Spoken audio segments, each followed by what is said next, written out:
Makan pitalah di bukit tinggi, sambil duduk mencari awan. Tiok malam denai, ba'ufo thinking diri.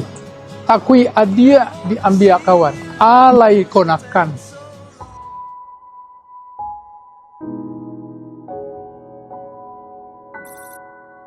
Malam itu, Paris terasa lebih sunyi dari biasanya. Raka berdiri sendiri, tidak berjalan, tidak berpikir terlalu jauh. Ia hanya jujur pada dirinya sendiri, bahwa semua pencapaian ini tetap terasa kosong tanpa Sarah, bahwa semua keraguan ini bukan karena ia tidak tahu jawabannya, melainkan karena ia takut pada konsekuensinya.